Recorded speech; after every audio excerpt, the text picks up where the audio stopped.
oui, on est beaucoup préoccupés parce que on n'avait pas ça avant. Ouais. Qu'est-ce qui fait que, en fait, selon vous, ce développement est anarchique? Qu'est-ce qui se passe exactement, M. Arsenault? Ben, c'est parce que il n'y avait jamais eu de vrai plan d'aménagement ici. Depuis 300 ans, on a compris une chose, c'est que notre terrain était tellement minuscule qu'on a toujours accepté de le partager avec nos voisins. Ça veut dire que les plages ont toujours eu au moins un accès public. La majorité des buttes, on a eu un accès public, et la majorité des falaises, on a toujours eu un accès public.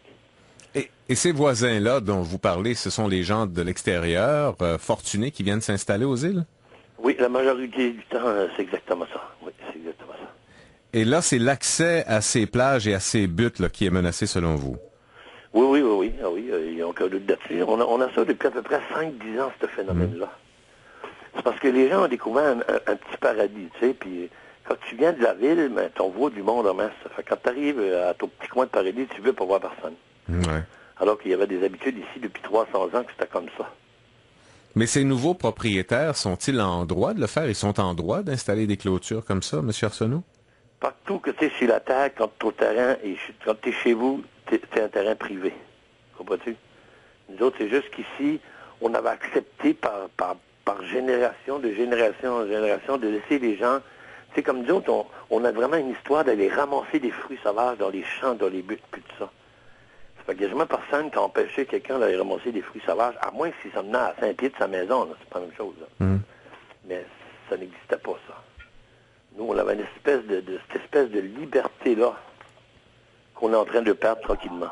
Parce que les gens, ils ont le droit de se bâtir. Tant qu'il n'y a pas de plan d'aménagement qui délimite où que tu as le droit de te bâtir, ben, les gens en profitent. Nous autres, historiquement, là, les gens des îles, on ne s'est jamais battu sur les buttes. Pourquoi? Parce qu'on vit ici à l'année, puis c'est la place la plus venteuse en Amérique du Nord. Ça fait qu'on a compris que l'hiver, ramasse-toi pas sur une butte, parce que tu vas trouver que c'est frais. Mais le touriste qui vient ici se promener qui s'est acheté un terrain pour 2 semaines, 3 semaines, lui, c'est dans l'été. Ça fait qu'il a la plus belle vue qu'il n'y a pas moyen d'avoir, mais il n'ira pas rester là l'hiver. Ça fait que ce que vous prenez, c'est qu'eux, quand ils viennent se promener, ben, c'est bien d'eux, ils veulent pas personne sur le terrain. Hein. Puis c'est pas qu'ils sont méchants, c'est que c'est partout comme ça dans le monde, sauf aux îles. C'est sûr que les agents immobiliers, quand ils vendent ces terres-là, là, ils ne comptent pas l'histoire, qu'est-ce qui se passe aux îles, au niveau du partage du territoire. Fait que le touriste, il arrive ici, puis il ne sait pas que ça existe, cette affaire-là. Qu'est-ce qui s'est passé depuis 5 à 10 ans? Vous dites que c'est un phénomène qui s'est amplifié? Oui, avant ça, il y avait un agent immobilier aux îles, il y en avait juste un, c'était un gars des îles, puis c'était tellement pas payant qu'il était obligé d'avoir une deuxième job. Donc, le milieu de l'immobilier, mon Dieu. L'immobilier, oui. L'immobilier, voilà, c'était pas structuré. Ça veut dire que cette personne-là, elle n'a pas fait de la sollicitation pour que les gens vendent leur terrain. Quand il est arrivé, les autres agents immobiliers qui n'ont pas des îles, eux, ils ont commencé à tout structurer ça, puis ils ont commencé à faire de la prospection. Donc, il allait voir les gens qui avaient une terre, puis il disait, vendez la terre, tu sais, il faisait miroiter la fortune, parce qu'une terre qui vaut 20 000, que tu vends 150 000, ben, oups. Ça fait que là, ce qu'on s'est aperçu, on va virer sur Internet, puis les îles au complet sans vendre. Il y a même des photos de sur une plage, c'est marqué terrain à vendre. Ça fait qu'ils font de la prospection même. Depuis un mois, on annonce comme emploi 10 agents immobiliers nouveaux qui sont demandés aux îles. Comprenez-vous que ça se fait?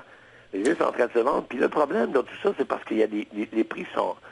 Les terrains sont vendus à des prix déraisonnables. Quand c'est déraisonnable, que ça fait monter tout le secteur complet parce que c'est la plus haute transaction du secteur qui va donner le taux de base. Il y a une surenchère, évidemment.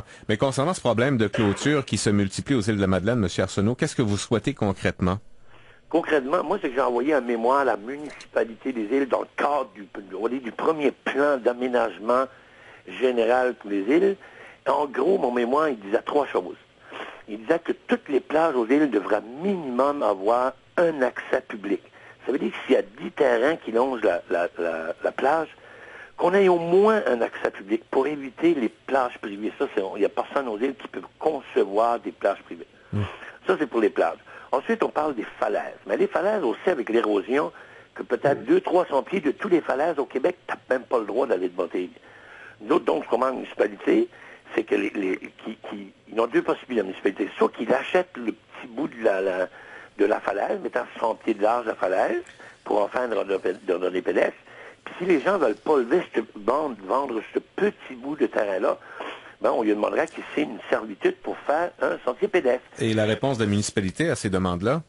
Ben, la municipalité, le problème avec tout ça, là, c'est comme n'importe quel gouvernement, c'est le lobbyiste qui gagne tout le temps. Ça fait que le seul comeback qu'ils recevaient de la municipalité, c'est là qu'il y avait un terrain qui valait 20 000, qui voulait le vendre 300 000, mais il ne veut pas se faire bloquer, tu sais. Ou bien les gens des îles disent, comment se fait que les touristes ont le droit d'aller se botter chez les bus, puis moi, j'ai pas le droit. Mais non, c'est que les touristes, ils ont profité le temps qu'il n'y avait pas de plan d'aménagement, qu'il n'y avait pas de réglementation pour aller se botter là, tu sais. La troisième chose qu'on demande, c'est les buts. Parce que nous autres, aux îles, on n'a pas de montagne, c'est pas assez haut, on a juste des buts. Donc, on demande le même principe avec les buts. Sauf que la municipalité rachète la butte si le monsieur veut bien la vendre. Sinon, qu'il signe une servitude pour faire un petit sentier.